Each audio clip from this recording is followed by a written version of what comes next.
Okay, I got the most difficult part done in the building envelope here. This staircase here is going to be hung by chain.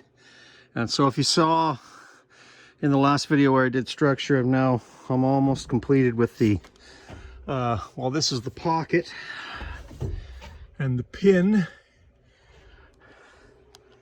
to support the 2-ton chain fall. Now I'll put an access panel right here with instructions beside it to pull this out. And then what we got here is just access to that pin, right? I can't reach it right now, but that reaches that pin so that when this is all finished, I can access that. All the plate seams have been taped. In fact, any doubles have been taped. This will get reflective foil and then strapped for, well, for a continuous reflective foil technology there and a 3/4 inch airspace. So I now got to do some more electrical over here. If you're wondering why it's taken me so long, this is a fully equipped shop. And it's a little hard to work with machines in the way, but you know what? In the case of building shops, sometimes the cart arrives before the horse. At any rate, I can tell you that it is really starting to get warm in here. We're about 3/4 buttoned up, and I'm pretty happy with it so far. Let me show you the windows.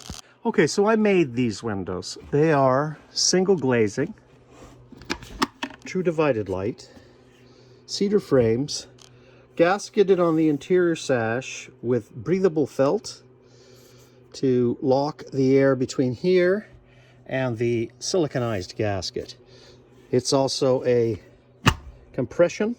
Okay, this one is tight. The outside one is no sill. There is nothing at the base of this. Now you can tip these out. So in actual fact, any moisture that does get trapped in here from whatever, heat loss or whatever, can now roll down and roll under this window.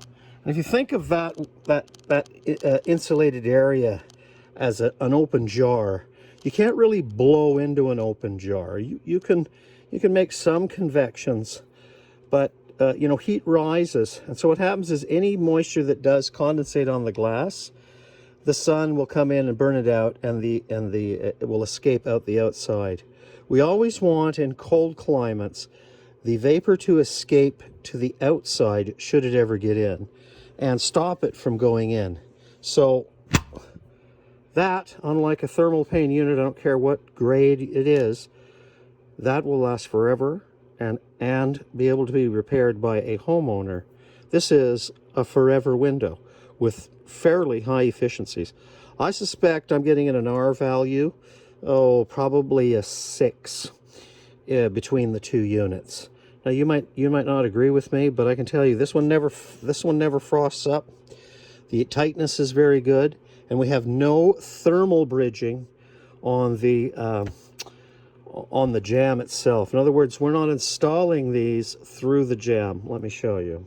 Here's a unit, and you can see that it's mounted, no problem. And it's mounted with an integral flange, which is actually quite robust, and it's sealed to the exterior of the building. So we don't have any thermal bridging here. And that adds to great constitute to the thermal properties between the two sashes. And you know, here you'll get a better look at how it's sealed. These unlatch, and we can hold them in with a nice bronze hook, and they swing open on a hinge. They're also removable pins. They can be removed. And as I showed you in the other one, we can remove even the screen so that we can have ventilated windows. At any rate, those are all part of the envelope, and they constitute to no drafts, no thermal bridgings, and these never get frost down around where a thermal unit would be. Single glazing, old glass, recycled, lasts forever, and personally I think look amazing.